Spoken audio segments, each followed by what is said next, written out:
Welcome to the Digital Marketing News. I'm Tiffani Allen. And with your first story this week, I am Joshua Nite. Yes. Hey, you know what would happen if we took a promo for this and made it into part of a video ad to run on a live stream on Twitter? No. Well, I'm sure lots of good things besides like more conversions or perhaps going viral and starring in our own Doritos ad at Super Bowl. We would also have kind of a pride of place on the app in the Twitter app right now. What? Yes, Twitter has decided that they are going to promote live broadcast streams a little more heavily. They're going to give them pride of place at the very top of their app, which means that if you're a marketer, say, and you're running some in-stream video ads, then you're going to be more visible as well. So this is kind of cool. It's kind of a lift for the kind of content that Twitter wants, and it's something that marketers can use to help out their own selves. Now, according to a reliable source, which is Twitter itself, these kind of ads, users that are exposed to them are 70% more likely to remember a brand's ad and 28% more likely to be aware of the brand. Wow. So that's good. 70% of the people who have seen the ad are more likely to remember the ad than people who haven't seen it.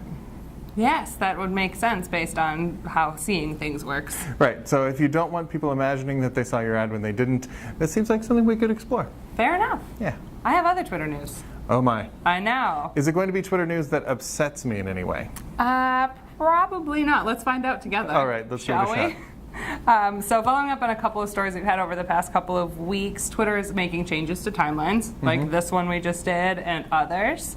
But now they're making changes in terms of what kinds of tweets you see in your timeline. I see. So How so? The Twitter algorithm, I don't have my glasses on, so I can't do the thing I wanted to, basically shows you the best of, like the best tweets, top tweets, high performers, blah, blah, blah, blah. First, what you can do now is go into your settings and uncheck the box that says show the best tweets first, and then you will get a straight up chronological timeline, what the people you follow have tweeted most recently. I'm sorry, you were speaking into my hopefully ear. Did you say a chronological timeline on a social media site in 2018? Yes. That's amazing. Right, because that's how Twitter originally wanted to be as they launched, and things have evolved with their algorithm, but now they're giving users an option to see most, recent tweets first versus the best tweets, which is interesting. Might have a difference for brand engagement, your own personal engagement, depending on how that works. You can still, of course, use the algorithm if you like to, but you can also uncheck that setting. Previously, when you were able to do that, you would still get those like, hey, you might have missed this tweet, tweets or emails or notifications. You will not get those anymore if you uncheck that box, is the rumor. Interesting. According to a viral thread on Twitter. They ought to know. I oughta. feel like it'll be interesting to see if, say, any other social media sites would like to give us organic reach back. Sorry, there's a little cough there. It was contagious. You know what people haven't been paying attention to marketing-wise, but probably should? Amazon. What? Amazon, as we know, is the third largest search engine, right behind Google and right behind YouTube. But you could always say, well, at least Amazon is focusing on B2C, and they're not really getting up in the B2B space. Right. No.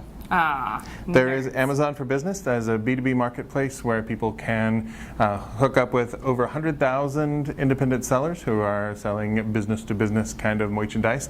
And they started with about a moderate billion in revenue in 2016 to 2017. 2017 to 2018, 10 billion. Oh. So a moderate increase of what, 1,000%. I'm a marketing major, not a math major, but fair enough. Seems like something for marketers to be paying attention to. So if, like me, you didn't really know that Amazon for Business existed, now might be a good time to check it out because it does appear that they're on the rise and planning to do to the B2B stream what they did to B2C. Yeah. So and be prepared. Now that I can shop on Amazon for Business, I guess I can write it off as a business expense. Anything you buy on there is automatically a business expense. Advice from marketing news videos. Please consult your doctor about and no. Speaking of things that will make you upset, Josh. Oh, I was hoping to be upset today. Yes, I have one for you. All right, fire and wind will. Vertical videos come into YouTube in a big way. Ha! In related news, people's eyeballs are now arranged vertically instead of horizontally. Of course, as they should be. So last week, YouTube announced that they're embracing vertical video for ads. Okay. Okay. So just ads for now, but advertisers can purchase these kind of full screen slots in an effort to make a mobile first YouTube app video situation look and feel better for folks like me who just can't get the hang of turning their phone. And I understand that as a marketer, this is great. This gives us a chance to use more screen real estate. As somebody who just does this, I don't quite get it. That's fair, but you know what else people can do with these ads? What? Viewers can tap on them and get redirected over to whatever landing page the advertiser desires. All right, I enjoy easier conversion even more than I hate vertical video, so I think we're good. All right, well, that's as long as Josh is happy, the news is going well. You know what is not a happy bit of news that we have to talk about, I'm afraid, is the good folks at Dun Bradstreet just did their 6th annual B2B marketing data report, and they found that account-based marketing, wave of the future, the thing that everybody should be doing, it turns out not so much are we doing it. Yikes. Yeah, they're saying only 38% of U.S. businesses are saying that ABM, account-based marketing, is part of their go-to marketing strategy. Yeah, I thought that was interesting that 6% of companies of that subset plan to implement an ABM strategy in the next 6 months. That is so not very many. Right, 12% within the next 12 months, leaving 41% not sure as well, and then 41% with plans to implement ABM non-existent, basically just not going to do it. Not gonna do it. Not going to do it. You're too young to remember that reference, but that's okay. I feel good about it. According to the report, the reason why this is happening is it all has to do with data. There was this promise that we have the data that we need now to be able to do this at scale, but getting that strong firmographic and demographic data is tricky, and 88% of folks said they believe that data quality is what is going to be their biggest challenge. It's keeping them from executing. But half of those people said that they're not confident of their data quality. So, right, if they're saying, hey, this is important, but I'm not confident that we have it here, that makes sense that you wouldn't have a strategy in place for it. But what's interesting, I think, is that when asked about what's the most important driver of account-based marketing or implementing a successful strategy, only 18% said technology. That is fascinating to me. I think that may indicate why people are having trouble, because to me, technology is the key. Yeah, and there's so many data cleansing services out there, especially for like CRM data and things like that. It's really interesting that that's kind of the laggard here, that technology is the bottom of the list in terms of successful implementation. Right. It seems to me that even if you're not going full-on account-based marketing, this is an opportunity to get a hold of your data. Because other people are going to be doing it, your competitors are going to be doing it.